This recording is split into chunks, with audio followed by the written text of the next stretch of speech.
السلام علیکم ورحمۃ اللہ وبرکاتہ۔ میں آپ سب کا استقبال کرتا ہوں ہمارے پروگرام مضبوط بنیادیں، اسٹرانگ فاؤنڈیشنز، جو ایک پروگرام ہی نہیں بلکہ ایک کورس بھی ہے۔ آج جس ٹاپک کو ہم سٹڈی کرنے والے ہیں یہ ہماری پوری زندگی کا سب سے اہم موضوع ہے، اور وہ ہے توحید، اللہ کی وحدانیت۔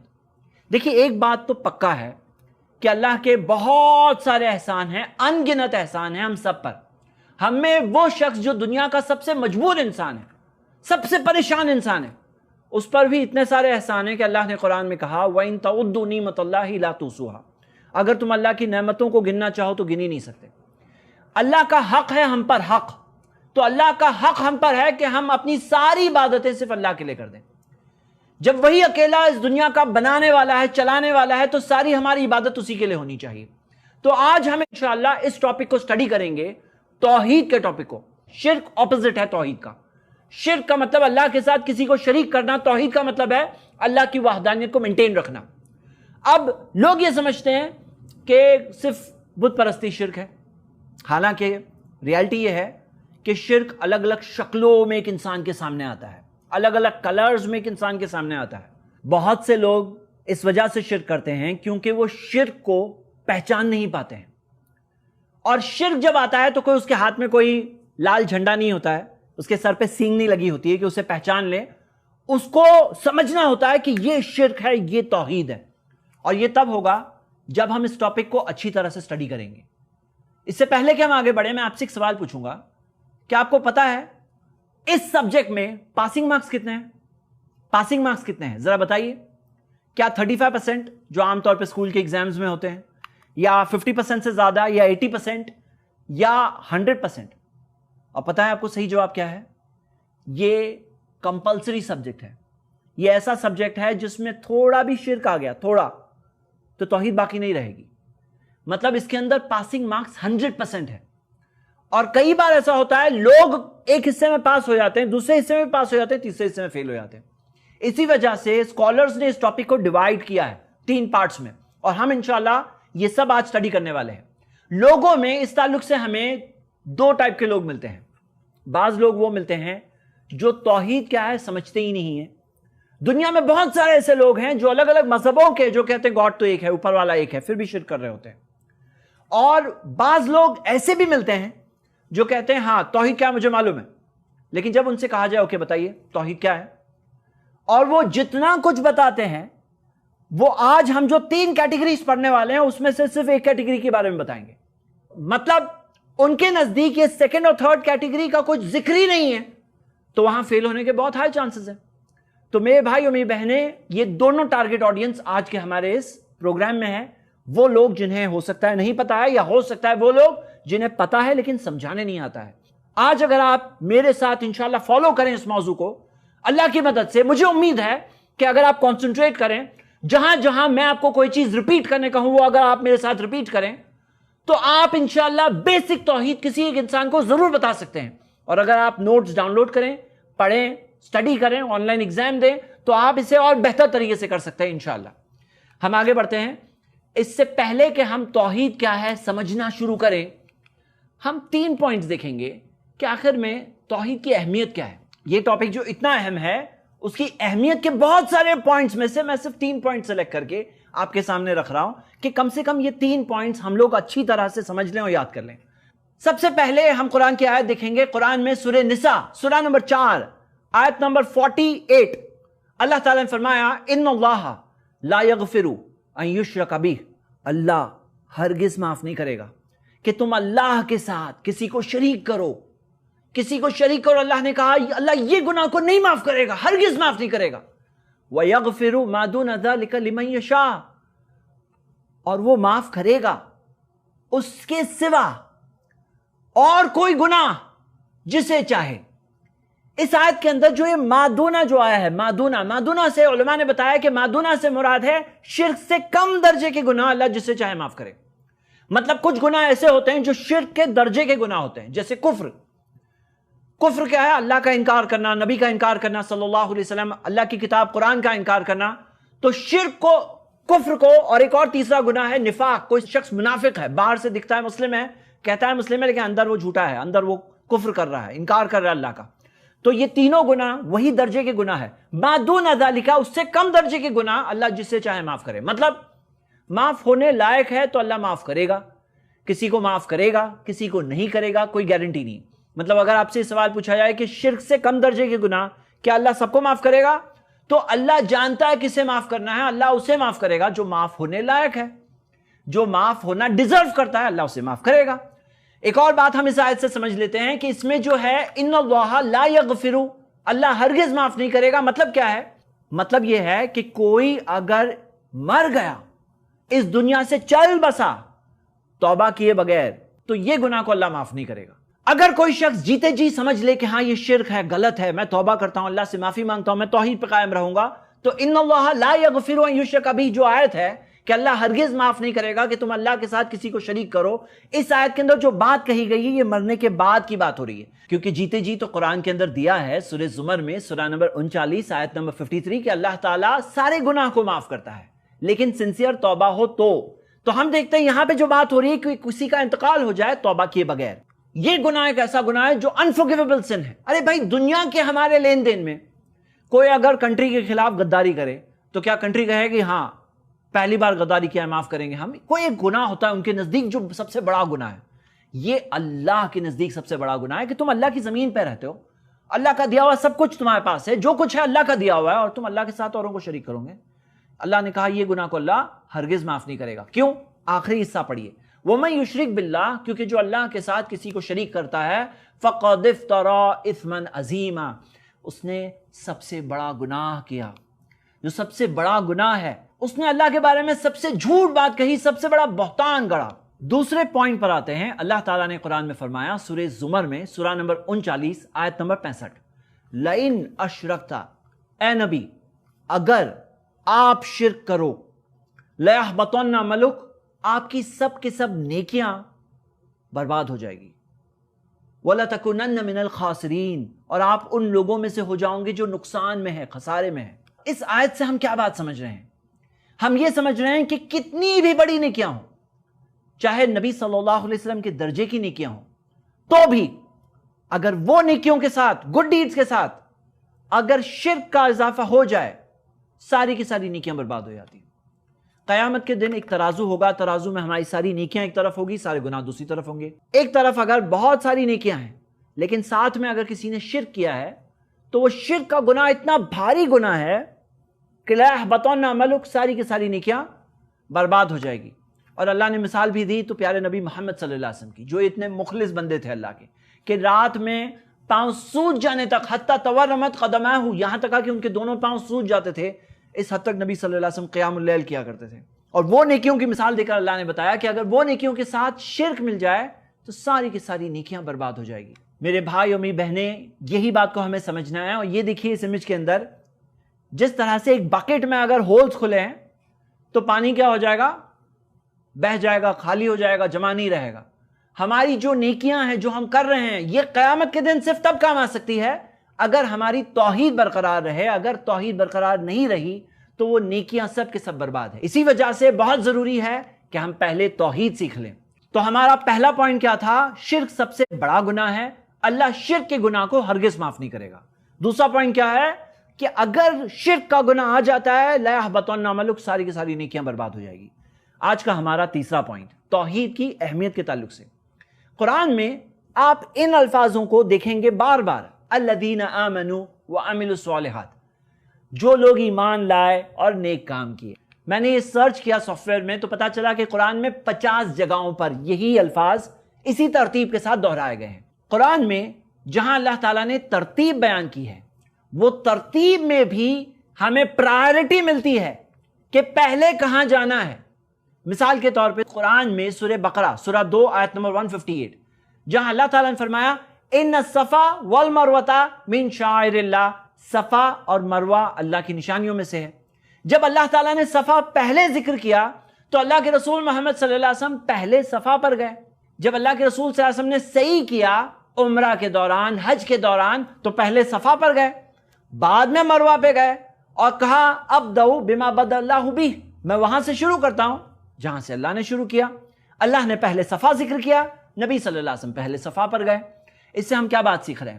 اللہ تعالیٰ نے بار بار قرآن میں آمنو و عملوا الصالحات ذکر کیا. آمنو پہلے کہا، آمنو ایمان. جب ایمان پہلے ذکر ہے تو ہماری فرسٹ پرائیورٹی کیا ہے آپ بتائیے؟ آج بعض لوگ یہ کہتے ہیں کہ پہلے نمازی تو بنے لوگ، بعض لوگ یہ کہتے ہیں پہلے ایجوکیشن کے معاملے میں آگے بڑھو، لیکن صحیح بات یہ ہے کہ سب سے بڑی سب سے اہم چیز فرسٹ پرائیورٹی ہماری ہے ہمارا ایمان. اور ایمان میں اللہ کی وحدانیت، توحید، جو ہمارا کلمہ ہے لا الہ الا اللہ، آمنو، یہ پہلے اللہ نے پہلے ذکر کیا. اس سے ہم بات سمجھ سکتے ہیں، ہم پرائیورٹی اور ترجیحات سمجھ سکتے ہیں. آئیے اب ہم توحید کے ٹاپک کو شروع کرتے ہیں، اور اس ٹاپک کو اچھی طرح سے سمجھنے کے لیے علماء نے اس ٹاپک کو 3 پارٹس میں ڈیوائڈ کیا ہے: توحید الربوبیہ، توحید الاسماء والصفات، توحید العبادہ. اور ہم شروع کرتے ہیں توحید الربوبیہ سے. سمپل بات ہے کہ ربوبیہ لفظ کہاں سے آتا ہے؟ الحمدللہ رب العالمین.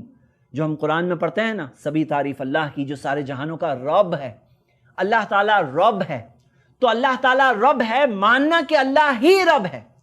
میرے بھائیوں میری بہنیں، یہ تینوں پوائنٹس بہت آسانی سے آپ سمجھ سکتے ہیں اگر آپ تھوڑا سا دھیان دے دیں اس بات پر. رب کا مطلب کیا ہے؟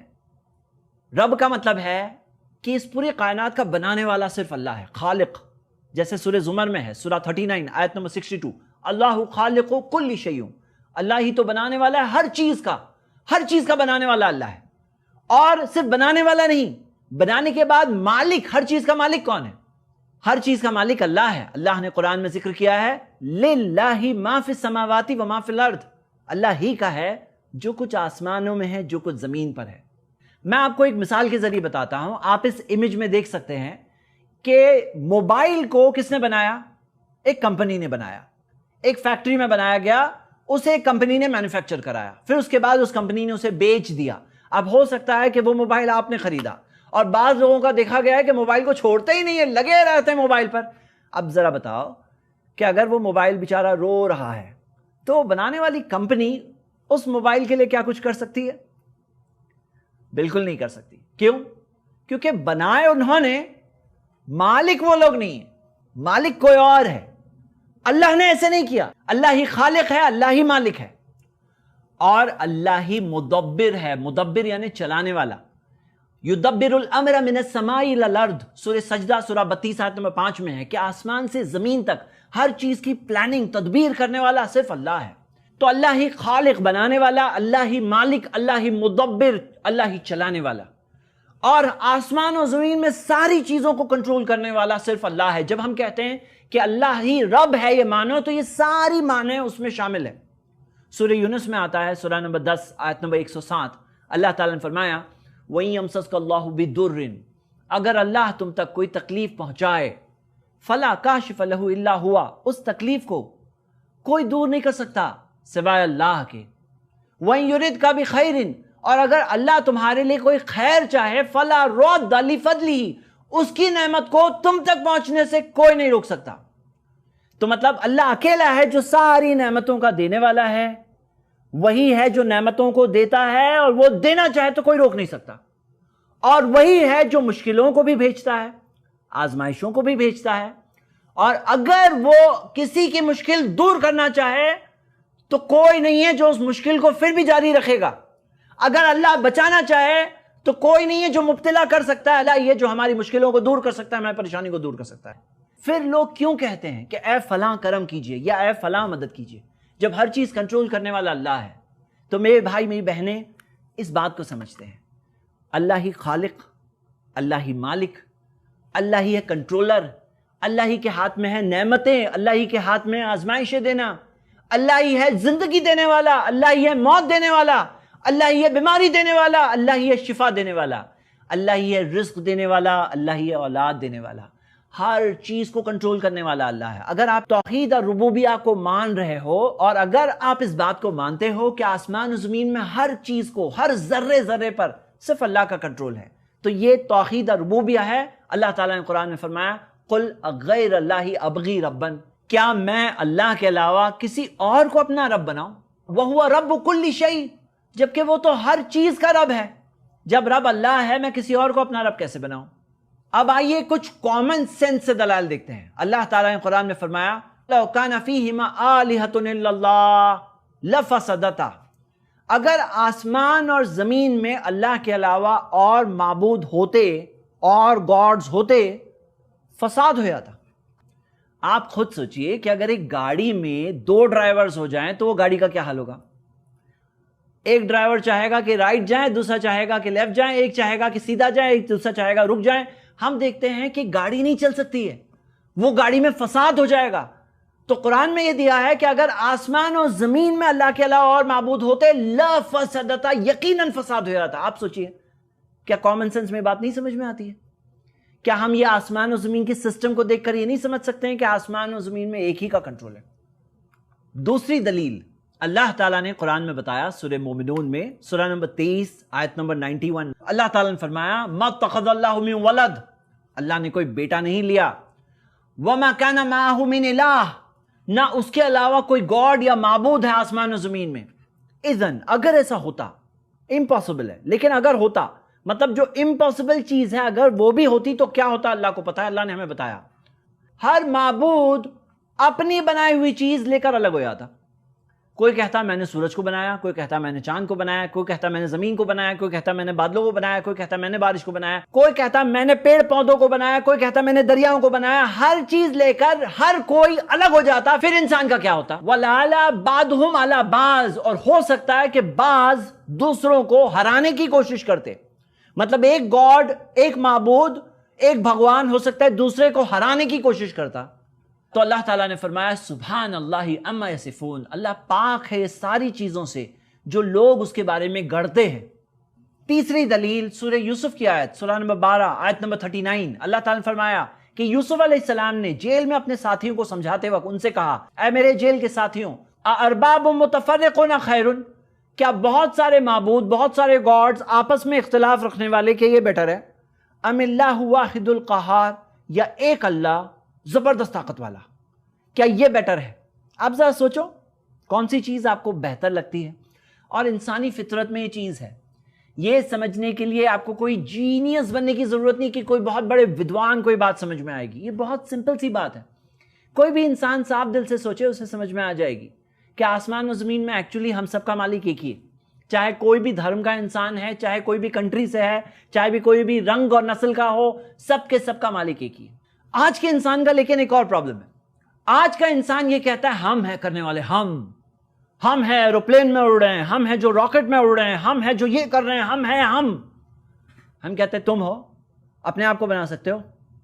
کیا خود سے دنیا میں تم آ گئے تھے؟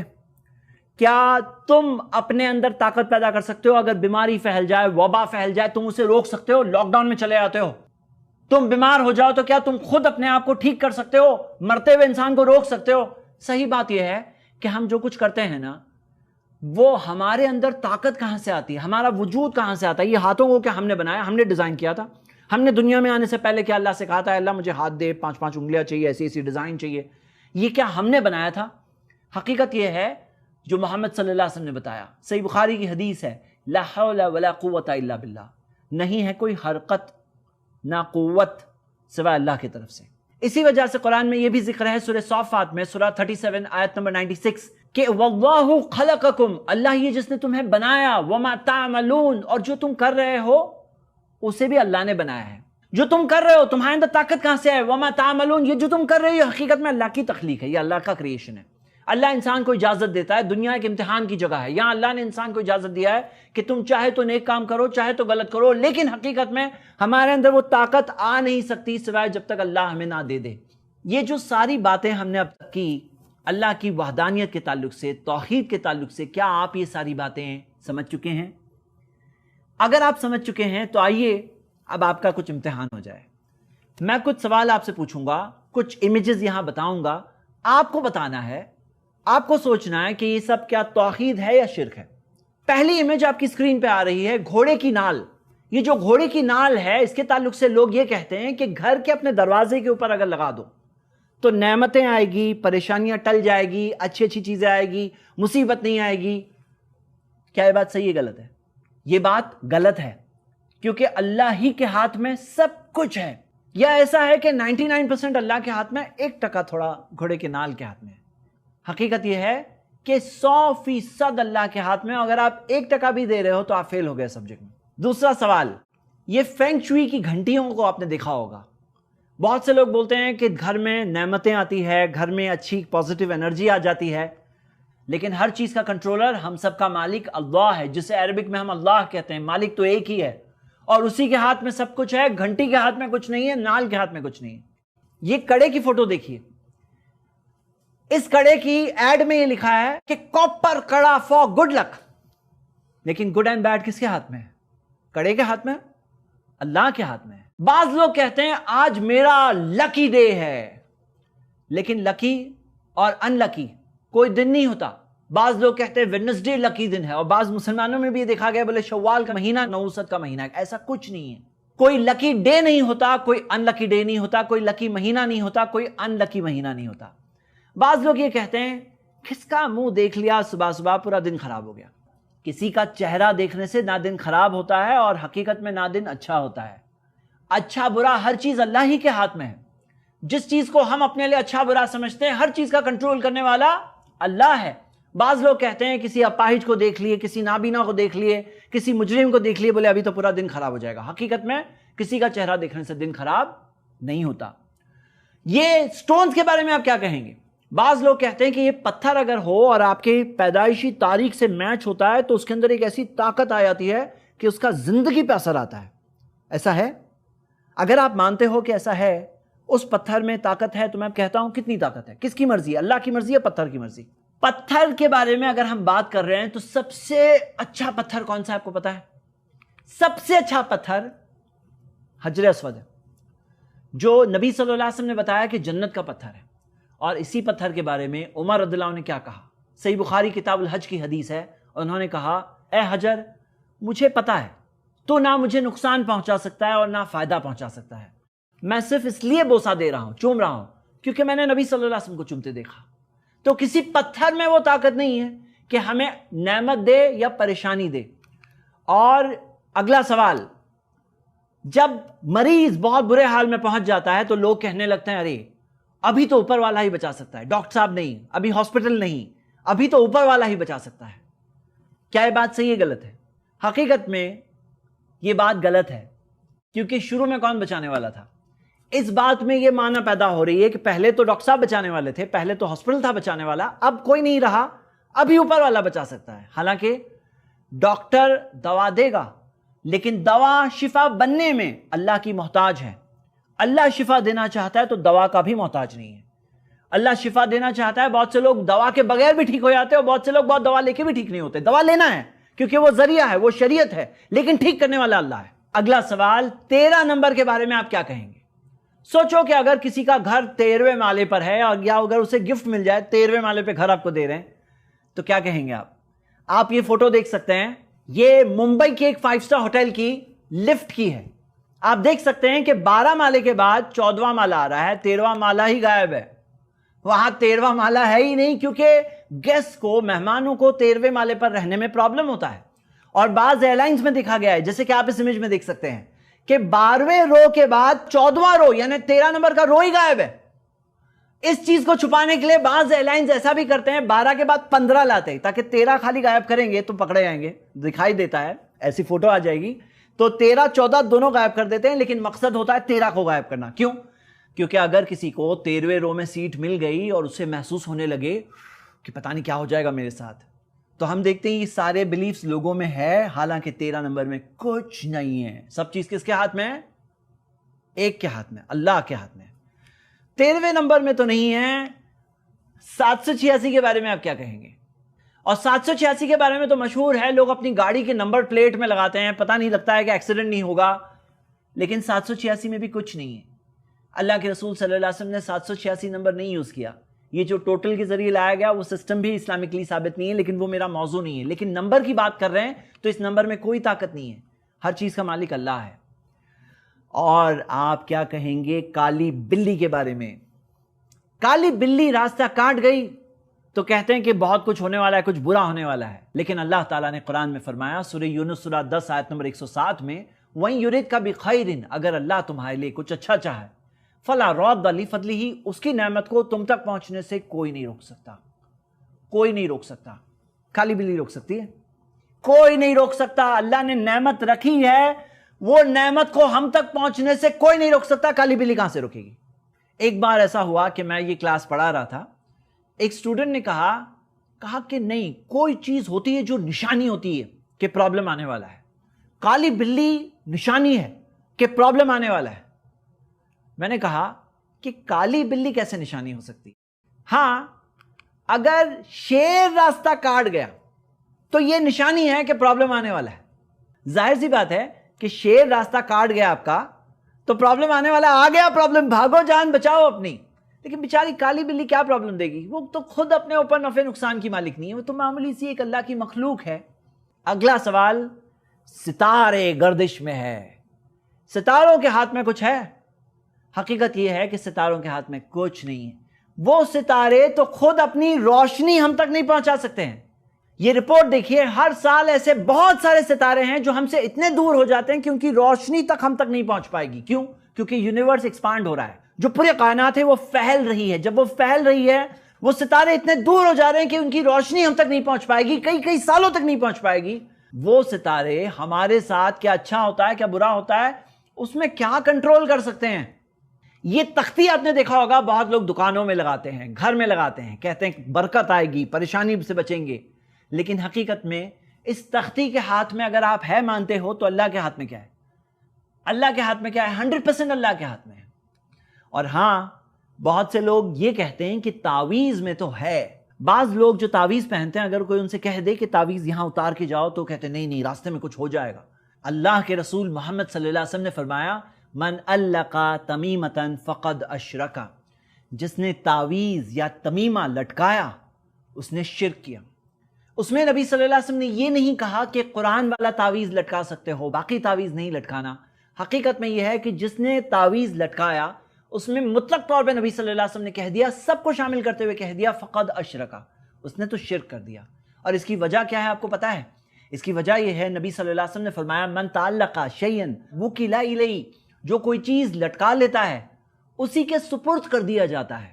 اس کا ایک عقیدہ بن جاتا ہے کہ یہ ہے مجھے بچانے والا, یہ ہے مصیبت ٹالنے والا, ایک غیبی طاقت ہے اس کے اندر.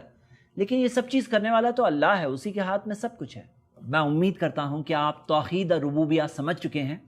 اس سیکشن کو ختم کرنے میں ہم یہ آیت پڑھتے ہیں. اللہ تعالیٰ نے فرمایا, الیس اللہ بکافٍ عبدہ, کیا اللہ بندے کے لیے کافی نہیں ہے؟ آپ بتائیے کہ کیا اللہ آپ کے لیے کافی ہے یا نہیں ہے؟ یا ساتھ میں کوئی کڑا بھی چاہیے, اللہ کے ساتھ میں کوئی پتھر بھی چاہیے, اللہ کے ساتھ میں کوئی دھاگا بھی چاہیے, اللہ کے ساتھ میں کوئی گھوڑے کی نال بھی چاہیے, یا اللہ کافی ہے؟ تو یہ سب کی کیا ضرورت ہے؟ تو یہ ہے پہلا سیکشن. اس بات کو ہم ریوائز کرتے ہیں, ہم یہ مانتے ہیں, یہ ہمارا ایمان ہے, یہ ہمارا عقیدہ ہے. ہر چیز کا بنانے والا اللہ ہے, ہر چیز کا مالک اللہ ہے, ہر چیز کا چلانے والا اللہ ہے, ہر چیز کو کنٹرول کرنے والا, چاہے نعمتیں ہیں, چاہے پریشانی ہے, چاہے زندگی ہے, چاہے موت ہے, چاہے بیماری ہے, چاہے شفا ہے, چاہے رزق ہے, چاہے اولاد ہے, ہر چیز کو کنٹرول کرنے والا اللہ ہے. ہم اس بات کو مانتے ہیں. آئیے اب ہم توحید کے متعلق جو 3 کیٹیگریز ہے اس میں سیکنڈ کیٹیگری میں آتے ہیں. یہ توحید کے متعلق سیکنڈ کیٹیگری ہے, لیکن ہمارے لیکچر کا تیسرا حصہ ہے, کیونکہ ہم نے پہلے توحید کی اہمیت میں 3 پوائنٹس دیکھے, توحید اور ربوبیہ کو اچھی طرح سے انڈرسٹینڈ کیا. اب ہمارے توحید الاسماء والصفات, کہ اللہ کے ناموں اور اللہ کی صفتوں میں اللہ کی توحید برقرار رکھنا. اسماء اسم سے آتا ہے, اسم کا مطلب نام. اللہ کے جو نام ہے, جیسے الرحمن, الرحیم, الملک, القدوس, السلام, المومن, یہ جو سارے نام ہیں اللہ تعالیٰ کے, یہ سارے ناموں میں اللہ کی توحید برقرار رہے. یہ سارے نام حقیقت میں صفات بھی ہے اللہ کی, ہر نام میں صفت بھی ہے. مثال کے طور پہ اللہ تعالیٰ کا نام ہے السمیع, اور اللہ کی صفت بھی ہے سب کچھ سننے والا. البصیر, اللہ کی صفت بھی ہے سب کچھ دیکھنے والا. مطلب جو نام ہے وہ صفت ہے. لیکن کئی سارے ایسی بھی صفات ہے اللہ کی جو نام نہیں ہے. انسانوں میں کئی بار ہم ایسا دیکھتے ہیں کہ کسی کا نام ہوتا ہے لیکن وہ نام کی صفت اس کے اندر نہیں ملتی ہے. کسی کا نام ہے صابر, صابر کا مطلب صبر کرنے والا, اب دیکھو تو صبر ہی نہیں ہے اس بندے میں. کسی کا نام کبھی ہوتا ہے عادل, عادل کا مطلب انصاف کرنے والا, دیکھو تو بہت ظالم ہے, کبھی ایسا ہوتا ہے. لیکن اللہ کا ایسا نہیں ہے. اللہ کے سارے نام وہ اللہ کی صفات بھی ہے. اللہ کا جو نام ہے وہ صرف نام نہیں ہے, وہ اللہ کی صفت بھی ہے, اور یہ صفت صرف اللہ کی ہے, یہ کسی اور کی نہیں ہے. لیکن بعض ایسی صفات ہے اللہ کی جو نام نہیں ہے.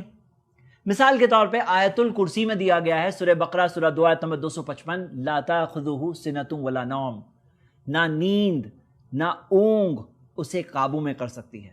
اللہ کو نہ نیند قابو میں کر سکتی ہے نہ اونگ قابو میں کر سکتی ہے. یہ کیا ہے؟ یہ اللہ کی صفت ہے. لیکن ایسا کوئی نام نہیں ہے کہ جسے نیند نہیں قابو میں کر سکتی. یہ کوئی نام نہیں ہے، یہ صفت ہے.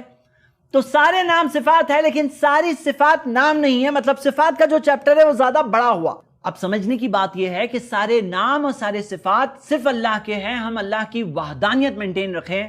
اللہ تعالیٰ نے قرآن میں فرمایا وَلَمْ يَكُنْ لَهُ كُفُوًا أَحَدٌ، اس کا کوئی کفو برابر ہمسر نہیں ہے سورہ اخلاص میں. اور اللہ تعالیٰ نے سورہ شورى میں فرمایا سورہ 42 آیت نمبر 11 لَيْسَ كَمِثْلِهِ شَيْءٌ، اس کے بمثل کوئی نہیں ہے. اللہ کے جیسا کوئی نہیں ہے. اللہ کے برابر تو کوئی ہے ہی نہیں. اللہ کے جیسا بھی کوئی نہیں ہے.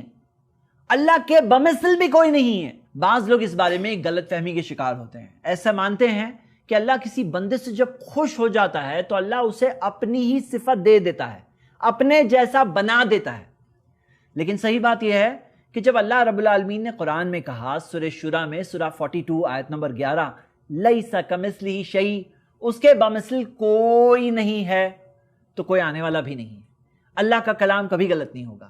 قرآن میں اللہ تعالیٰ نے فرمایا سورہ نساء سورہ 4 آیت نمبر 122 وَمَنْ أَصْدَقُ مِنَ اللَّهِ قِيلًا، اللہ سے سچی بات کس کی ہے؟ جب اللہ نے کہا کہ اللہ کے جیسا کوئی ہے نہیں تو کوئی ہونے والا بھی نہیں ہے. تو جو لوگ یہ بات کہتے ہیں نہیں اللہ کسی بندے سے خوش ہو کر اپنی کوئی صفت عطا کر دیتا ہے، دے دیتا ہے، اللہ کسی کو چاہے جنت دے دے، اپنے جیسا اللہ کسی کو نہیں بنائے گا، کیونکہ اللہ کا کلام ہے اس میں دیا ہے کہ اللہ کے جیسا کوئی نہیں ہے. ذرا سوچو اگر آپ کو دور سے قریب سے دنیا میں ہر ایک جگہ سے لوگوں کی آواز سنائی دینے لگے، ایسا اگر کسی کے ساتھ ہو جائے کہ اسے ہر جگہ کی آواز سنائی دینے لگے، انسانوں کی، جانوروں کی، پرندوں کی، مشینوں کی، ہر کسی کی آواز سنائی دینے لگے، کیا ہو جائے گا اس کا؟ آپ بتاؤ. پاگل ہو جائے گا وہ. بھائی اچھا ہے نہیں سنائی دیتا ہے، ہم جتنا سن سکتے ہیں اتنا سن سکتے ہیں. مثال کے طور پر اگر ابھی میری آواز میوٹ ہو جائے تو آپ کو میری آواز نہیں سنائی دے گی. اور یہی ہمارے لیے اچھا ہے کہ ہماری جو لمیٹیشنز ہے یہ ہمارے جسم کے حساب سے مناسب ہے. انسان سب باتیں یاد نہیں رکھ سکتا، خود کی زندگی کی سب کچھ جاننا دور کی بات، خود کی زندگی کی باتیں وقت گزرتا ہے ہم لوگ بھول جاتے ہیں. اسی وجہ سے غم ہلکے ہو جاتے ہیں، اسی وجہ سے زندگی جی پاتے ہیں. نہیں تو زندگی کے سارے غم اگر جمع کر کے رکھے تو آدمی پاگل ہو جائے گا. اب ایک اور فرق سمجھ لیتے ہیں کہ کہیں کچھ چیزوں میں سملیرٹی ہے، جیسے سمع، سننے والا، ہم بھی تو سنتے ہیں. اللہ سمع، سب کچھ سننے والا، ہم سمع سننے والے ہیں تو ہم سنتے ہیں ہاں، لیکن ہمارے سننے اللہ کے سننے میں کوئی کمپیریزن نہیں ہے. پہلا فرق یہ ہے کہ ہماری شروعات ہے سننے کی، اللہ ہمیشہ ہمیشہ سے سنتا ہے. دوسرا فرق یہ ہے حد، ہمارے سننے کی لمٹ بہت کم ہے. اللہ تعالیٰ ہر جگہ، اللہ گونگے ہی پکار سنتا ہے. اللہ تعالیٰ دلی دل میں ہم بات کرتے ہیں، اللہ ہمارے دلی دل کی پکار سنتا ہے. کروڑوں انسان ایک ٹائم پہ اللہ کو پکارے، اللہ ایک ٹائم پہ سب کو سنتا ہے. کیا کمپیریزن ہے؟ اور تیسری چیز یہ ہے کہ ہم جو سن بھی سکتے ہیں نا تو اللہ تعالیٰ نے ہمیں عطا کیا ہے. خود اللہ تعالیٰ ذاتی طور پر سمع ہے، ہمیں جو سننے کی طاقت دی وہ اللہ کی ہی تو دی ہوئی ہے. ہمارے پاس جو سننے کی طاقت ہے وہ اللہ کا دیا ہوا احسان ہے. اس میں جب لوگ مسٹیک کرتے ہیں تو وہ دو ٹائپ کی باتیں کرتے ہیں. یا تو اللہ کی صفت بندوں کو دے دیتے ہیں. بعض بندوں کے بارے میں کہتے ہیں کہ یہ فلاں بندے ہیں نا، یہ بھی سب کو سنتے ہیں، یہ بھی سب کو دیکھتے ہیں، ہر چیز کا علم ہے ان کے پاس، تقدیر بدل سکتے ہیں، ذرے ذرے پہ کنٹرول ہے، کبھی غلطی کر ہی نہیں سکتے. یہ سب اللہ کی خوبیاں ہیں، بندوں کو دینا شرک ہے. توحید الاسماء و صفات میں شرک ہے کہ تم نے اللہ کے ناموں اور صفتوں میں اللہ کے ساتھ کسی کو شریک کر دیا. اور بعض لوگ یہ غلطی کرتے ہیں کہ انسانوں کی صفت اللہ کو دیتے ہیں، کہتے ہیں اللہ کو بھی نیند کی ضرورت ہے، گاڈ نیڈ سلیپ. ماننا ہے لوگوں کا کہ گاڈ نے 6 دنوں میں آسمان و زمین کو بنایا، 7ویں دن آرام کیا. آرام کی ضرورت ہے اسے، نیند کی ضرورت ہے. یہ کہتے ہیں کہ وہ بھول بھی جاتا ہے، یہ کہتے ہیں وہ غلطی بھی اس سے ہوتی ہے. حالانکہ صحیح بات یہ ہے کہ وہ پرفیکٹ ہے، اس میں کوئی کمی نہیں ہے. اور ہمیں انسان جو کمیوں کی مخلوق ہے اس کی صفات، اس کی کوالٹیز اللہ کو نہیں دینا چاہیے. میرے بھائی میری بہنیں، جو لوگ شرک میں پڑتے ہیں ان کی کئی بار شروعات یہاں سے ہوتی ہے. وہ کسی بندے کی تعریف اتنی اتنی اتنی کرتے ہیں، جیسے ہندی میں ایک شبد ہے بھاگیوان، اچھے بھاگیہ والا، اور ایک ہے بھگوان، کہ یہ تو بھگوان ہے، تعریف کرتے کرتے بھاگیوان سے بھگوان بنا دیتے ہیں۔ اسی وجہ سے اللہ نے قرآن میں بتایا، سورہ بقرہ سورہ 2 آیت نمبر 169 میں، انما یامرکم بالسوء والفحشاء، شیطان تمہیں حکم دیتا ہے برے کاموں کا، بے حیائی کا، وان تقولوا علی اللہ ما لا تعلمون، اور یہ کہ تم اوپر والے کے بارے میں، اللہ کے بارے میں کوئی ایسی بات کہو جس چیز کا تمہارے پاس علم نہیں ہے، جو چیز کا تمہارے پاس گیان نہیں ہے، جو نالج نہیں ہے، ایسی ایسی باتیں تم بول دو، اپنی طرف سے بول دو، یہی تو بنیاد ہے۔ اور قرآن میں اللہ نے کہا سورہ نحل سورہ 16 آیت نمبر 74 میں، فلا تضربوا للہ الامثال، اللہ کے لیے مثالیں مت گڑو، ان اللہ یعلم وانتم لا تعلمون، وہ جانتا ہے اور تم لوگ نہیں جانتے، تم اپنی طرف سے کوئی مثال مت بناؤ۔ جیسے کہ ہم آگے آج کے لیکچر میں دیکھنے والے ہیں، بہت سارے لوگ شرک میں اس وجہ سے پڑ جاتے ہیں کیونکہ وہ اللہ کے لیے مثالیں اپنی طرف سے گڑتے ہیں، اور وہ گڑنے کے اندر غلط غلط مثالیں، انسانوں کی مثال اللہ کو دے دیتے ہیں، اور وہاں پہ جا کر ان سے شرک ہوتا ہے۔ تو ہمیں اللہ کے ناموں اور صفات، اللہ کے اسماء و صفات میں اللہ کی توحید وحدانیت برقرار رکھنا ہے، یہ ماننا ہے کہ اللہ کے برابر بھی کوئی نہیں ہے اور اللہ کے جیسا بھی کوئی نہیں ہے۔ تو ہم نے توحید ربوبیہ پہلی کیٹیگری کو سمجھا کہ اللہ ہی ہے آسمان و زمین میں کنٹرول کرنے والا، وہی ہے خالق، وہی ہے مالک، وہی چلانے والا ہے، اور ہم نے دیکھا کہ اللہ کے ناموں اور صفتوں میں اللہ کے برابر کوئی نہیں ہے، اللہ کے جیسا کوئی نہیں ہے۔ اب ہم آتے ہیں تھرڈ کیٹیگری پر، توحید العبادہ۔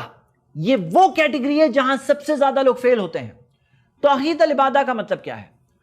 توحید العبادہ کا مطلب ہے کہ اللہ کی عبادت میں اللہ کی توحید برقرار رکھنا، مطلب ساری عبادتیں صرف اللہ کے لیے، عبادت اللہ کے سوا کسی اور کی نہیں، اللہ کے ساتھ کسی اور کی نہیں، ساری کی ساری عبادت پر حق صرف اللہ کا ہے۔ آپ خود سوچو، جب خالق اللہ ہے، ہر چیز کا بنانے والا اللہ ہے، عبادت کس کی ہونی چاہیے؟ کیا اس کی ہونی چاہیے جو ہر چیز کا خالق ہے، یا اس کی ہونی چاہیے جو کسی چیز کا بنانے والا نہیں ہے؟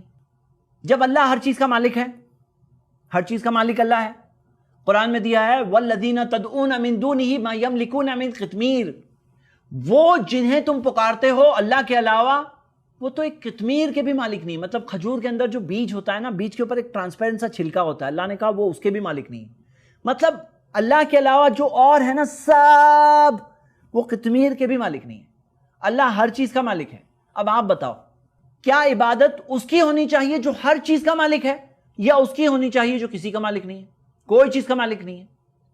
سمپل ہے، جب خالق وہی ہے عبادت بھی اسی کی ہونی چاہیے، مالک وہی ہے عبادت اسی کی ہونی چاہیے، ہر چیز کا کنٹرول کرنے والا وہی ہے، زندگی دینے والا وہی ہے، موت دینے والا وہی ہے، رزق، اولاد، بیماری، شفا، سب چیز اسی کے ہاتھ میں ہے، عبادت بھی اسی کی ہونی چاہیے، کامن سینس ہے۔ لیکن یہاں پہ بہت سارے لوگ فیل ہو جاتے ہیں، جب اس کے جیسا کوئی نہیں ہے، اس کے برابر کوئی نہیں ہے، تو ساری عبادت کس کی ہونی چاہیے؟ ساری عبادت اسی کی تو ہونی چاہیے۔ ایک مثال کے ذریعے سمجھتے ہیں، مان لیجئے ایک شخص ہے جس کا ایک باس ہے، اور ایک شخص ہے جس کے 10 باس ہے، 10۔ ایک باس بولتا ہے یہ کام کرو، دوسرا کہتا ہے نہیں وہ کرو، تیسرا کہتا ہے نہیں وہ کرو، چوتھا کہتا ہے وہ کرو، پانچواں کہتا ہے یہ کرو، 10 باس 10 بات بول رہے ہیں۔ اب آپ بتاؤ کہ دونوں میں سے کون سا شخص ہوگا جس کے پاس پیس آف مائنڈ ہوگا؟ وہ شخص جس کا ایک باس ہے، یا وہ جس کے 10 باسز ہیں؟ بتاؤ۔ پیس آف مائنڈ اسی کے پاس ہوگا جس کا ایک باس ہے، جس کے پاس 10 باسز ہے، اس کا کیا حل ہوگا ہم لوگ خود سمجھ سکتے ہیں۔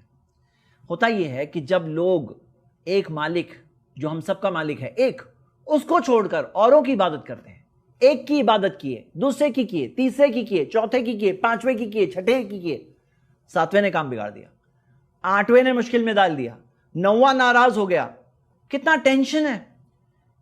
صحیح بات یہ ہے کہ آسمان و زمین کا ایک مالک ہے، ہماری ساری عبادت اسی کے لیے ہے۔ قرآن میں اللہ تعالیٰ نے فرمایا سورہ ذاریات میں سورہ 51 آیت نمبر 56، وَمَا خَلَقْتُ الْجِنَّ وَالْإِنسَ إِلَّا لِيَعْبُدُونَ، میں نے جنوں اور انسانوں کو صرف اپنی عبادت کے لیے بنایا ہے۔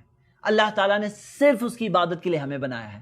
اور سورہ نساء سورہ 4 آیت نمبر 36 میں اللہ تعالیٰ نے فرمایا وَاعْبُدُوا اللَّهَ وَلَا تُشْرِكُوا بِهِ شَيْئًا، اللہ کی عبادت کرو، اللہ کے ساتھ کسی کو شریک مت کرو۔ مطلب ساری عبادتیں صرف اللہ کی، عبادت تب بنے گی جب اس کے اندر توحید ہوگی، جب اس میں وحدانیت ہوگی، لا تعبدوا الا اياه، نہیں عبادت کرو سوائے اس کی۔ اب سوال یہ اٹھتا ہے کہ عبادت ہے کیا؟ عبادت کیا ہے جو ہم کہہ رہے ہیں عبادت صرف اللہ کی ہونی چاہیے؟ عبادت ہے کیا؟ ابن تیمیہ نے بہت اچھا سمجھایا جب یہ کہا العبادہ اسم جامع، عبادہ ایک بہت ہی جامع لفظ ہے، ایک بہت ہی کانسنٹریٹڈ لفظ ہے. لکل ما یحبہ اللہ ویرضا، اس میں وہ سارے کام آتے ہیں جو اللہ پسند کرتا ہے، جس سے اللہ راضی ہو. من الاقوال، چاہے وہ کہے ہوئے کام ہو، چاہے زبان سے ہونے والے کام ہو، جیسے زبان سے ہوتا ہے ذکر ہے، دعا ہے. والاعمال، چاہے کیے ہوئے کام ہو، جسم سے تم کر رہے ہو، نماز پڑھ رہے ہو، روزہ رکھ رہے ہو، حج کے لیے جا رہے ہو. الظاہرہ والباطنہ، چاہے اوپن ہو، دکھ رہے ہو یا چھپے ہوئے ہو. یعنی بعض عبادتیں ایسی بھی ہوتی ہیں جو چھپی ہوئی ہوتی ہیں، جیسے دل کی عبادت، اللہ پہ بھروسہ کرنا، اللہ سے امید لگانا، اللہ کا ڈر، اللہ سے محبت، یہ بھی عبادت ہے، دل کی عبادت. اب یہ ساری عبادتیں چاہے دل کی ہو، چاہے زبان کی ہو، چاہے جسم کی ہو، چاہے مال کی ہو، یہ ساری کی ساری عبادتیں ہونی چاہیے اللہ کے لیے. اب عبادتوں میں بعض ایسی عبادتیں ہیں جو اسلام نے سکھایا، جیسے نماز، روزہ، زکوٰۃ، حج، عمرہ، وضو، غسل، تیمم، قربانی، ذکر، تلاوت، دعا، نظر، یہ ساری کی ساری عبادتیں جو اسلام نے سکھایا، یہ ساری عبادتیں صرف اللہ کے لیے. لیکن عبادت صرف اللہ کی، اور عبادت ویسے نہیں جیسے دل میں جو آیا وہ عبادت کرو. جیسے کوئی کہے میں یہ کروں گا اللہ کو خوش کرنے، نہیں چلے گا. عبادت ہوگی تو صرف نبی صلی اللہ علیہ وسلم کے طریقے پر ہوگی. لیکن ہم دیکھتے ہیں کہ بعض ایسے لوگ ہیں جو دوسرے طریقے سے عبادت کرتے ہیں. مثال کے طور پر قرآن میں آتا ہے سورہ انفال میں سورہ 8 آیت نمبر 35، وَمَا كَانَ صَلَاتُهُمْ عِندَ الْبَيْتِ إِلَّا مُقَاءً وَتَصْدِيَةً، کہ وہ جو مشرک تھے مکہ کے، جو مشرک تھے نا، غیر مسلم، وہ لوگوں کی نماز کیا ہے؟ صلاتہم لفظ ہے. ان کی نماز کیا ہے؟ اللہ نے کہا ان کی نماز کیا ہے؟ سوائے یہ کہ کعبے کے پاس آ کر وہ مکان و تصدیتاً وہ سیٹیاں مارتے تھے اور تالی مارتے تھے. وہ تالی مارنا وہ ان کی عبادت تھی، وہ ان کی نماز تھی. سیٹی مارنا ان کی عبادت تھی. تو ہم دیکھتے ہیں ایسے کئی عبادت کے طریقے ہیں جو اسلام میں نہیں ہیں. مثال کے طور پہ تالیاں مارنا، سیٹیاں مارنا، ڈانس کرنا، کچھ جگہوں پر تو انسانوں کی بلی دینا بھی ہے، اپنے آپ کو تکلیف پہنچانا بھی ہے. ایسی بہت ساری رسمیں بھی ہیں. اسلام نے سکھایا کہ عبادت ہوگی صرف ایک مالک اللہ کی. ساری عبادت، ساری ورشپ، ساری پوجا، اپاسنا، بندگی، سب کچھ اسی کا حق ہے، کیونکہ بنانے والا وہی ہے نا. آسمان و زمین کا چلانے والا تو وہی ہے نا، ایک ہی مالک ہے نا، اسی کے ہاتھ میں سب کچھ ہے. آپ بتاؤ گاڑی میں 2 ڈرائیور ہو سکتے ہیں کیا؟ آپ بتاؤ کیا بہتر ہے؟ بہت سارے باس ہو یہ بہتر ہے کہ ایک باس، ایک رب اوپر والا زبردست طاقت والا یہ بہتر ہے؟ بہت سارے ہوتے آپس میں جھگڑا کرتے یہ بہتر ہے؟ کیا ہے؟ آپ سوچئے نا. جب سب کچھ اسی کے ہاتھ میں ہے تو کیا اس کا حق نہیں ہے جس نے بنایا ہمیں؟ کیا اس کا حق نہیں ہے ہماری عبادت پر؟ جو ہمارا کریٹر ہے، ہم نے تو نہیں بنایا نا اپنے آپ کو، اس نے بنایا ہمیں. ہماری ساری عبادت پہ اس کا حق ہے. ہر چیز کا مالک جو ہے اس کا حق ہے ہماری عبادت پر. ہماری ساری عبادت اسی ایک کے لیے بس. وہ ایک خوش ہے، سب کام بن جائے گا. دنیا خوش ہے، وہ ناراض ہے، کوئی فائدہ نہیں ہونے والا. قرآن میں آتا ہے قل، کہہ دیجئے، ان صلاتی، بے شک میری نماز، ونسکی، میری قربانی، ومحیایا، میری زندگی، وممات، میری موت، للہ رب العالمین، صرف اللہ کے لیے جو سارے جہانوں کا رب ہے. لوگ اس میں جو غلطی کرتے ہیں وہ کبھی اس وجہ سے کرتے ہیں کہ عبادت کیا ہے نہیں سمجھتے، اور کبھی کبھی یہ غلطی کرتے ہیں کہ معبود کون ہے وہ نہیں سمجھ پاتے ہیں. آپ دیکھو گے قرآن و حدیث میں کئی مثالیں ہیں. کہیں ایسا بتایا گیا ہے کہ لوگ نیک لوگوں کی عبادت کرتے ہیں، کہیں پہ یہ ہے کہ نبیوں کی عبادت کی، کہیں پہ ذکر ہے لوگوں نے بتوں کی عبادت کی، آئیڈلز کی، کہیں پہ ذکر ہے کہ سورج اور چاند کی عبادت کی، کہیں پہ ذکر ہے کہ فرشتوں کی عبادت کی، کہیں پہ یہ بھی ذکر ہے کہ لوگوں نے پیڑوں کی عبادت کی. لیکن صحیح بات یہ ہے چاہے جس کسی کی آپ عبادت کرو، اگر آپ نے ایک مالک کے ساتھ کسی کو شریک کر دیے تو یہ نہیں دکھائے گا کہ وہ انبیاء ہے یا نیک لوگ ہیں، سورج اور چاند ہے یا بت ہے، پیڑوں کی عبادت کر رہے ہیں یا فرشتوں کی عبادت کر رہے ہیں. یہ دکھائے گا کہ تم نے اوپر والے کے ساتھ، اللہ کے ساتھ اس کو شریک کر دیا. اور اس بات کو سمجھنے کے لیے جو ایک بیسٹ مثال جو ہمیں قرآن میں ملتی ہے، اور جو بات میں آپ کے سامنے رکھنے والا ہوں، بہت لوگ یہ بات نہیں جانتے ہیں، اور میں آپ سب سے ریکویسٹ کرتا ہوں کہ اگر اس بات کو آپ خود سمجھ کر کسی تک پہنچا سکے، ہو سکتا ہے کہ آپ کسی کو شرک کے گناہ سے بچا سکیں. اور وہ مثال ہے مکہ کے مشرکوں کی. مکہ میں جو مشرک تھے وہ کس کی عبادت کرتے تھے؟ بتوں کی. کتنے بت تھے ان کے؟ 360. یہ 360 بت کہاں تھے ان کے؟ کعبہ کے اندر اور اطراف میں. وہ لوگ الگ الگ رسمیں کیا کرتے تھے ان کے تعلق سے جن میں نبی صلی اللہ علیہ وسلم کو بھیجا گیا. انہوں نے توحید کا پیغام انہیں دیا. ان کے تعلق سے میں آپ کو 2 باتیں بتانے والا ہوں جو بہت لوگ نہیں جانتے، اور ہماری ذمہ داری ہے کہ ہم ان تک پہنچائیں بات کو. پہلی بات کہ جو مکہ کے مشرک تھے یہ بتوں کی عبادت کرتے تھے لیکن اللہ کو بھی مانتے تھے.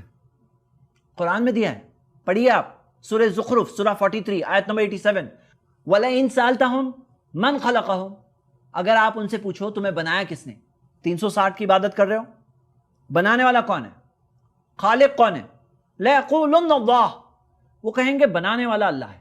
سورہ یونس سورہ 10 آیت نمبر 31, قل کہہ دیجئے نبی صلی اللہ علیہ وسلم, کون ہے آسمان سے زمین سے تمہیں روزی کون دیتا ہے, کون ہے جس کا سننے اور دیکھنے کی طاقت پر قابو ہے, کون ہے جو جاندار سے بے جان کو نکالتا ہے اور بے جان سے جاندار کو نکالتا ہے, کون ہے جو مدبر ہے, ہر چیز کو کنٹرول کرنے والا ہے. وہ کہیں گے اللہ. یہ بات قرآن میں کم سے کم 12 جگہوں پہ دی گئی ہے.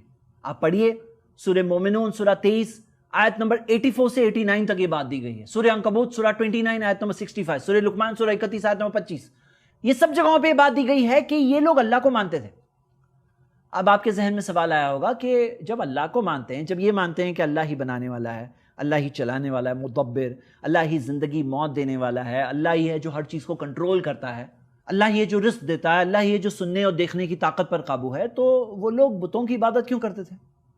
یہ ہے دوسری بات جو میں آپ کو بتانا چاہتا ہوں, کیوں کرتے تھے. اس آیت کو آپ یہی ابھی اسی وقت یاد کر سکتے ہیں انشاءاللہ. سورہ الزمر میں اللہ تعالیٰ نے فرمایا, سورہ نمبر 39 آیت نمبر 3, مطلب دونوں طرف 3 ہے اور بیچ میں 9 ہے. اللہ تعالیٰ نے فرمایا کہ وہ کہتے تھے, کون؟ مکہ کے مشرک.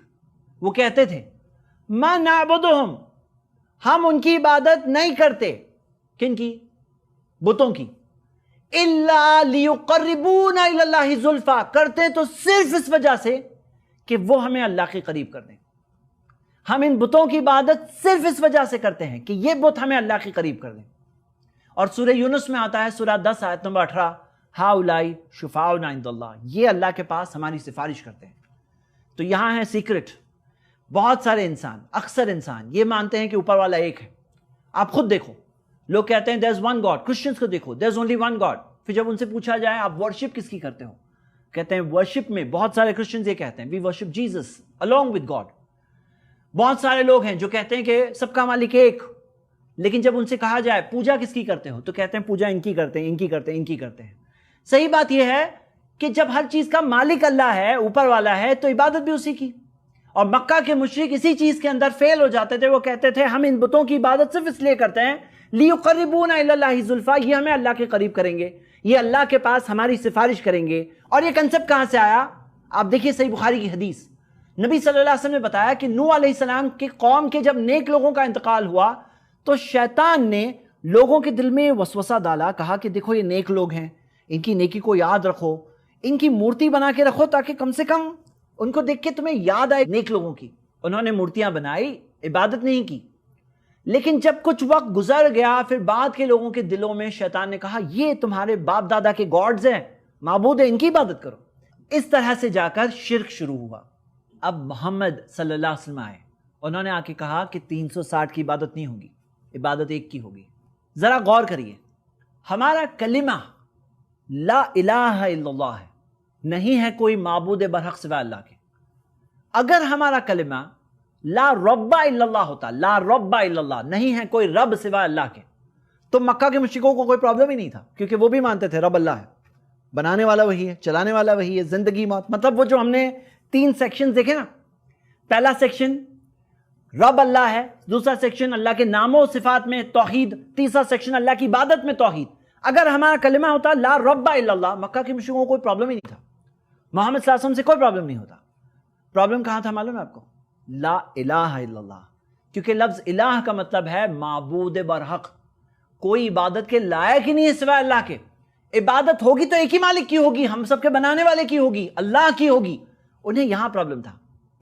اسی وجہ سے بعض لوگ لا الہ الا اللہ کا ترجمہ there is no God except اللہ کرتے ہیں, تو یہ ایک بہت بڑی مسٹیک ہے, کیونکہ یہ تو ایک طرح سے جیسے مکہ کے مشرک مانتے تھے ہاں سب کچھ خالق اللہ ہے, بنانے والا اللہ ہے, یہ وہ ٹائپ کی بات لگ رہی ہے. حالانکہ صحیح ترجمہ یہ ہے there is none worthy of worship except اللہ, کوئی عبادت کے لائق نہیں ہے سوائے اللہ کے, کوئی معبود برحق نہیں ہے سوائے اللہ کے. تو میرے بھائیوں میری بہنیں, جو مین گاڈ ریلیشن شپ ہے, اللہ کا اور بندے کا تعلق ہے, اسلام نے سکھایا کہ ہمارا تعلق اللہ سے ڈائریکٹ ہے. ہم اللہ کے لیے ساری عبادتیں کریں گے, ساری عبادتیں, اور صرف اللہ کے لیے کریں گے. اچھا یہ بتاؤ کہ جن کی عبادت لوگ کرتے ہیں ان کے زیادہ قریب کون ہے؟ کیا اللہ زیادہ قریب ہے یا وہ درمیان میں جن کے لیے عبادت کے عمل کیے جاتے ہیں, جن کی عبادت کی جاتی ہے, کیا وہ زیادہ قریب ہے؟ زیادہ قریب کون ہے؟ قرآن میں آیا ہے سورہ قاف سورہ 50 آیت نمبر 16, اللہ کہتا ہے میں تمہاری شہرق سے زیادہ قریب ہوں. جب اللہ سب سے قریب ہے اور جس کسی کو لوگ پکارتے ہیں, جس کسی کی عبادت کرتے ہیں, وہ اللہ سے بہت دور ہے. اللہ سے قریب کوئی نہیں ہو سکتا, اللہ سے بہت دور ہے. تو آپ بتاؤ کہ زیادہ قریب جو ہے اسے پکارنا چاہیے, زیادہ دور جو ہے اسے پکارنا چاہیے؟ اچھا یہ بتاؤ سب سے زیادہ رحم کرنے والا کون ہے؟ سب سے زیادہ رحم کرنے والا, اس میں کوئی شک ہی نہیں ہے, اللہ ہے.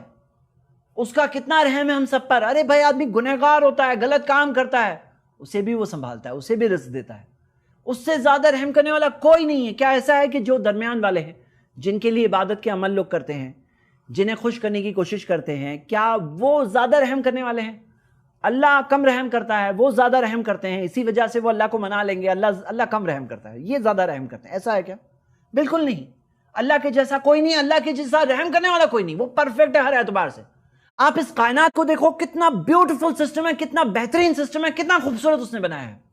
دیکھ کر یہ سمجھ میں آتا ہے کہ یہ خالق جو اس آسمان اور زمین کا بنانے والا ہے, اس کی مخلوق اتنی بڑی ہے تو خالق کتنا بڑا ہے. اب آپ خود سوچو, اس سے بہتر ہمارے پرابلم کو کوئی سمجھنے والا ہے؟ کئی بار ہم جو اپنے پرابلم کو سمجھتے ہیں, ہم سے اچھا ہمارے پرابلم کو اوپر والا سمجھتا ہے.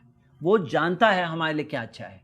تو میرے بھائیوں, صحیح بات یہ ہے کہ یہ جو انٹرمیڈیری ہے نا, یہ ہمارے زیادہ قریب بھی نہیں ہے, زیادہ رحم کرنے والے بھی نہیں ہیں, زیادہ سننے سمجھنے والے بھی نہیں ہیں, زیادہ کائنات کو کنٹرول کرنے والے بھی نہیں ہیں, بلکہ کوئی بھی کنٹرول کرنے والے نہیں ہیں. تو جب یہ ہے تو کیوں نہ ہماری ساری عبادتیں اس کے لیے. میں امید کرتا ہوں کہ توحید العبادہ کو آپ سمجھ رہے ہیں کہ ہماری ساری عبادتوں پر صرف ایک مالک اللہ کا, اسی کا حق ہے. اس سے پہلے کہ ہم آگے بڑھیں, میں آپ سے ایک سوال پوچھوں گا. مکہ کے مشرک جو کہتے تھے ہم ان بتوں کی عبادت صرف اس وجہ سے کرتے ہیں لِيُقَرِّبُونَ إِلَى اللَّهِ زُلْفَىٰ, وہ ہمیں اللہ کے قریب کر دیں گے, وہ لوگوں نے جو کہا وہ ہے شرک, وہ ہے کفر. اب ہم دیکھتے ہیں کہ ہمارے اپنے مسلمان بھائی بعض ایسے مقامات پر جاتے ہیں خاص سفر کر کے, کوئی چڑھاوا چڑھاتے ہیں, کوئی چادر چڑھاتا ہے, کوئی جھکتا ہے, کوئی چومتا ہے, کوئی طواف کرتا ہے, کوئی مانگتا ہے وہاں, کوئی 40 دن تک بیٹھتا ہے, کوئی قربانی دیتا ہے. اور جب ان سے پوچھا جائے کہ آپ اس مقام پر یہ کیوں کر رہے ہیں, وہ کہتے ہیں کہ دیکھیے یہ نیک صالح ہے, یہ اللہ کے نیک بندے ہیں, لِيُقَرِّبُونَ إِلَى اللَّهِ زُلْفَىٰ, یہ ہمیں اللہ کے قریب کر دیں گے. هَؤُلَاءِ شُفَعَاؤُنَا عِندَ اللَّهِ, یہ اللہ کے پاس ہماری سفارش کریں گے. آپ دیکھیے وہی الفاظ جو مکہ کے مشرکوں نے کہا, آج ہمارے بھائی بھی کئی اپنے لا علمی میں یہی بات کہہ گزرتے ہیں. اب سوال یہ اٹھتا ہے, مکہ کے مشرک تو غلط ہے, اگر یہی بات ہم کہیں تو کیا یہ صحیح ہے غلط ہے؟ آپ خود سوچو. اس موضوع پر اب ہم 3 مثالیں دیکھیں گے اور 3 ڈاؤٹس کے جواب دیکھیں گے اور ختم کریں گے انشاءاللہ. پہلی مثال, یہ فوٹو دیکھیے. اوپر جانے کے لیے سیڑھی چاہیے نہیں چاہیے؟ سیڑھی چاہیے کہ نہیں چاہیے؟ ہاں چاہیے, سیڑھی تو چاہیے اوپر جانے کے لیے. اسی طرح لوگ کہتے ہیں اللہ تک پہنچنے کے لیے درمیان میں کوئی چاہیے, لیکن صحیح بات یہ ہے اوپر جانے کے لیے سیڑھی اس لیے چاہیے کیونکہ اوپر کا مالا دور ہے نا, ڈائریکٹلی نہیں جا سکتے. اوپر جانے کے لیے سیڑھی چاہیے. اگر وہی مالا اگر نیچے آ جائے, جیسے لفٹ میں جب لفٹ نیچے آ جاتی ہے, لفٹ میں ہم چڑھے آتے ہیں, وہ مالا ہمارا اوپر پہنچ جاتا ہے, تو تبھی سیڑھی نہیں چاہیے ہوتی, لیکن دور ہے نا اس لیے سیڑھی چاہیے. لیکن کیا اللہ ایسے اوپر کے مالے کی طرح ہے؟ اللہ تعالی شہرق سے زیادہ قریب ہے. اللہ کے لیے مثال بالکل غلط مثال ہے. دوسری مثال, کنویں سے پانی نکالنے کے لیے ڈول چاہیے نہیں چاہیے؟ رسی چاہیے نہیں چاہیے؟ ہاں چاہیے. کیوں چاہیے؟ کیونکہ کنویں کا پانی دور ہے تو نکالنے کے لیے ڈول اور رسی چاہیے. لیکن اللہ ہماری شہرق سے زیادہ قریب ہے, وہ ہمارے دل کی باتوں کو سنتا ہے, وہ ہمارے پرابلم کو سمجھتا ہے, اس سے زیادہ رحم کرنے والا کوئی نہیں ہے. یہ مثال اللہ کے لیے نہیں صحیح ہے. تیسری مثال, جج تک جانے کے لیے لائر چاہیے نہیں چاہیے؟ ہاں چاہیے. کیونکہ جج ہمارے کیس کو نہیں سمجھ سکتا ہے، اس کو لائر لیگل لینگویج کے ساتھ، لیگل ٹرمز کے ساتھ سمجھاتا ہے تو جا کے کوئی چانس ہوتا ہے۔ ججز تو ناانصافی بھی کرتے ہیں، اللہ ناانصافی کسی کے ساتھ نہیں کرتا۔ جج تو ایک ٹائم پہ 2 لائر کو نہیں سن سکتا، اللہ تو کروڑوں انسانوں کو سنتا ہے۔ جج تو ہماری بات نہیں سمجھ سکتا ڈائریکٹ، اللہ ہماری بات سن سکتا ہے، سمجھ سکتا ہے، جتنا ہم سمجھتے ہیں اس سے اچھا وہ سمجھتا ہے۔ تو اللہ کے لیے جج کی مثال بالکل غلط مثال ہے۔ ایسی مثالوں کی وجہ سے ہی بہت سارے لوگ شرک میں پڑ جاتے ہیں، اللہ کے علاوہ اوروں کی عبادت کرنے لگتے ہیں، عبادت کے اعمال کرنے لگتے ہیں اور توحید سے دور ہو جاتے ہیں، سب سے بڑے نقصان میں پڑ جاتے ہیں۔ اسی وجہ سے بہت ضروری ہے کہ یہ اور ایسی اور جتنی بھی مثالیں ہیں اس کی حقیقت ہم سمجھ کر اللہ کے لیے ایسی مثالیں نہ گڑیں۔ یہ انسانوں کی، اللہ کی مخلوق کی مثالیں ہیں، اللہ کے لیے مثالیں نہیں صحیح۔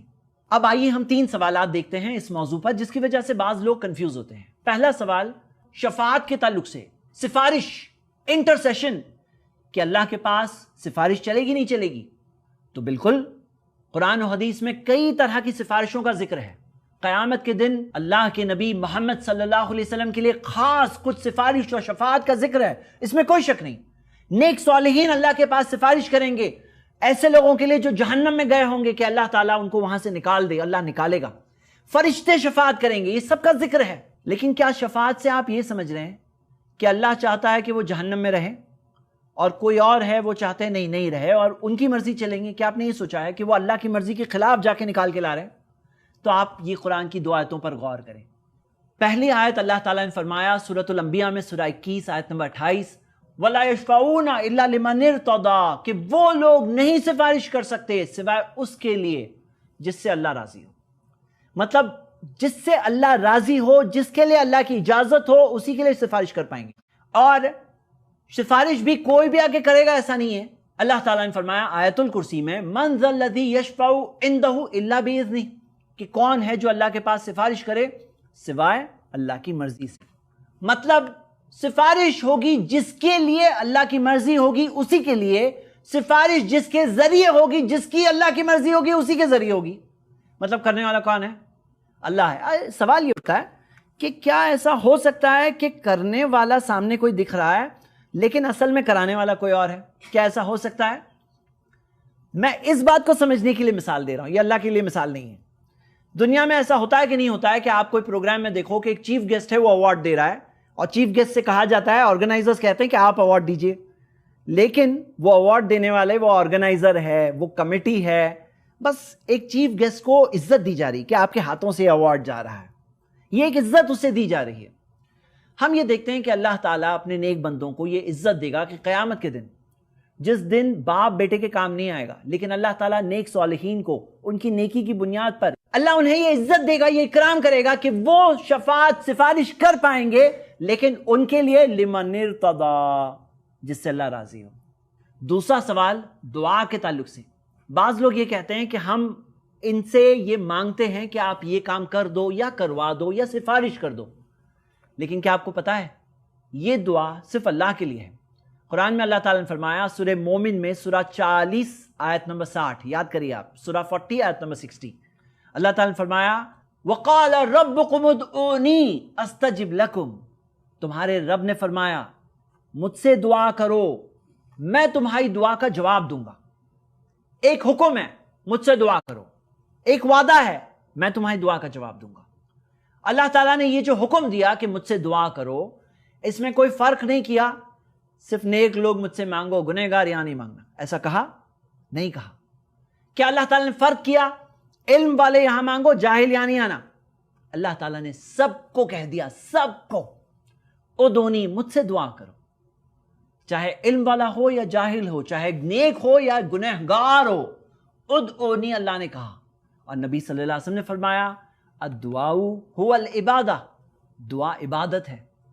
یہ دعا جو ہے نا یہ عبادت ہے۔ ارے بھائی بڑے سے بڑا سیٹ آدمی ہے، بڑے سے بڑا کروڑ پتی، جب وہ دعا مانگتا ہے نا اپنے آپ کو چھوٹا بناتا ہے، چھوٹا، اس کے اندر یہ احساس آتا ہے کہ میں مانگ رہا ہوں، اس کے اندر احساس ہوتا ہے کہ اللہ سن رہا ہے، اس کے اندر یہ احساس ہوتا ہے وہی تو دینے والا ہے۔ تو یہ عبادت ہے، یہ عبادت ہے۔ اور عبادت پہ کس کا حق ہے؟ عبادت پر حق صرف اللہ کا ہے۔ جب ہر چیز کا مالک اللہ ہے تو دینے والا کون ہے؟ اللہ ہی ہے۔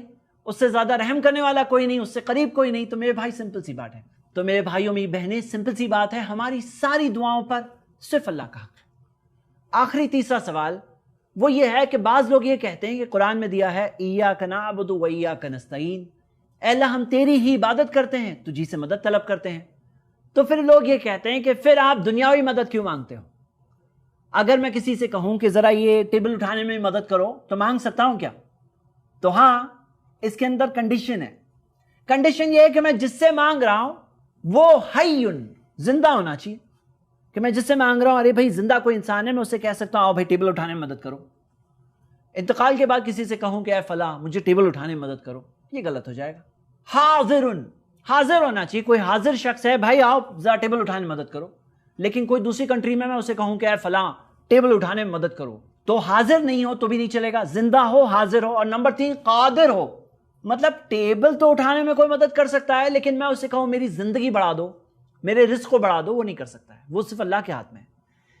اس طرح سے فطری طور پر مانگنا خود نبی صلی اللہ علیہ وسلم سے ثابت ہے، اور یہ دعا نہیں ہے۔ لیکن اس سے اوپر فوق الفطرہ یہ دعا میں شامل ہے اور صرف اللہ کے لیے۔ آپ کو بلی اور شیر والی مثال یاد ہے نا، کہ شیر آئے راستہ کاٹ گیا تو پرابلم ہے، لیکن بلی راستہ کاٹ گئی، پرابلم کیا ہے؟ کیونکہ بلی کے بارے میں کوئی کہے پرابلم آنے والا ہے تو ایسے غیبی طاقت کہی جا رہی ہے نا بلی میں، جیسے کہ کوئی غیبی طاقت ہے۔ وہ غیبی طاقت نہیں ہے بلی میں، اللہ کے ہاتھ میں ہے۔ فطری طور پر ہاں شیر آ گیا، وہ بھی ایک طرح کی بلی ہے بڑی، تو شیر آ گیا تو ہاں یہ تو فکر کی بات ہے، کیونکہ فطری طور پر خطرہ ہے ہمارے لیے، نیچرل طور پر خطرہ ہے، آپ یہ بات سمجھ سکتے ہیں۔ تو میرے بھائی امی بہنیں، یہاں پہ یہ ٹاپک ہمارا ختم ہوتا ہے۔ میں امید کرتا ہوں کہ آپ یہ تینوں کو اچھی طرح سے سمجھ چکے ہیں انشاءاللہ۔ اللہ ہی رب ہے، اللہ کے ناموں اور صفات میں اللہ کی توحید برقرار رکھیں، عبادت صرف اللہ کی۔ حقیقت یہ ہے انسانوں نے اللہ کی قدر نہیں کی جیسے کرنا چاہیے تھا۔ قرآن میں سورہ انعام میں آتا ہے، سورہ 6 آیت نمبر 91، وما قدر اللہ حق قدری، انہوں نے اللہ کی قدر نہیں کی جیسے کہ قدر کرنی چاہیے تھی۔ میرے بھائی میری بہنیں، آپ کو میں آخر میں ایک مثال دینا چاہتا ہوں۔ یہ مثال ہے لقمان کی۔ لقمان نے اپنے بیٹے سے کہا، قرآن میں سورہ لقمان سورہ 31 آیت نمبر 13 میں ذکر ہے، یا بنیا، اے میرے بیٹے، لا تشرک باللہ، اللہ کے ساتھ کسی کو شریک مت کرنا، ان الشرک لظلم عظیم، شرک سب سے بڑا ظلم ہے۔ سب سے بڑا ظلم جو زمین پہ ہو رہا ہے نا، ظلم سب سے بڑی زیادتی یہ ہو رہی ہے کہ لوگ اللہ کی زمین پہ رہتے ہیں، اللہ کے علاوہ اوروں کی عبادت کرتے ہیں۔ لظلم عظیم، یقیناً سب سے بڑا ظلم ہے۔ لقمان نے اپنے بیٹے کو بہت پیار سے سمجھایا، یا بنیا، ابنی بیٹا، بنیا بہت پیار سے بیٹا، آپ دیکھو گے 3 بار آتا ہے یا بنیا یا بنیا۔ لقمان مثال ہے ہر مسلم والد کے لیے۔ اپنے بچوں کو توحید سکھاؤ میرے بھائیوں میری بہنیں، اپنے بچوں کو توحید سکھا کے جاؤ۔ قرآن میں ایک ایسی مثال بھی ہے جہاں ایک بیٹا اپنے باپ سے بات کر رہا ہے۔ سورہ مریم سورہ 19 آیت نمبر 42 سے 48 جب پڑھتے ہیں تو ہمیں ملتا ہے ابراہیم علیہ السلام اپنے والد سے بات کر رہے ہیں۔ یہاں پہ آتا ہے یا ابتی یا ابتی، 4 بار آتا ہے۔ اپنے والد صاحب کو بہت عزت سے پکار کر کے توحید کا پیغام پہنچا رہے ہیں۔ پتہ کیا چلا، اگر باپ کو توحید پتہ ہے تو اپنے بیٹے کو بتائے، اور بیٹے کو توحید پتہ ہے تو وہ اپنے والد صاحب کو بتائے۔ مطلب جسے پتہ ہے اس کی ذمہ داری ہے وہ توحید کا پیغام آگے پہنچائیں۔ میرے بھائی میری بہنیں، یہ ٹاپک کو آپ کو سٹڈی کرنا ہوگا اپنے خود کے لیے، اپنے پاس ہونے کے لیے، اپنے بیوی بچوں کے لیے۔ آپ کیسے سمجھاؤں گے اگر آپ خود سمجھو گے نہیں؟ اگر آپ کسی کو سب سے بڑا گفٹ دینا چاہتے ہو، ہدیہ دینا چاہتے ہو، سب سے بڑا گفٹ وہ ہے توحید کا گفٹ۔ اگر آپ کسی کے خیر خواہ، اپنے پڑوسی، اپنے رشتہ دار، اپنے دوست، اپنے ملنے جلنے والے، اس سے بڑا گفٹ آپ نہیں دے سکتے کسی کو کہ آپ اسے توحید کا پیغام پہنچاؤ۔ میرے بھائیوں میری بہنیں، میں آپ سے ریکویسٹ کرتا ہوں کہ آپ یہ موضوع کو اچھی طرح سے سٹڈی کریں، علم حاصل کریں، توحید پر جمے رہیں یہاں تک کہ آپ کی زندگی اس پر نکل جائے۔ آخر میں قرآن کی آیت پڑھ کے ختم کریں گے، سورۃ الاسراء سورہ 17 آیت نمبر 111، وَكَبِّرْهُ تَكْبِيرًا، اللہ کی بڑائی بڑھ چڑھ کر بیان کرو، صرف مانو مت، بیان کرو۔ وآخر دعوانا ان الحمد للہ رب العالمین، والسلام علیکم ورحمۃ اللہ۔ الحمدللہ، اس سیریز کو بنانے میں محمد اینڈ فیملی نے اپنا پورا تعاون دیا۔ آپ بھی ایسے ویڈیو یا سیریز کو اسپانسر کرنے کے لیے کال کریں 9588888826 پر۔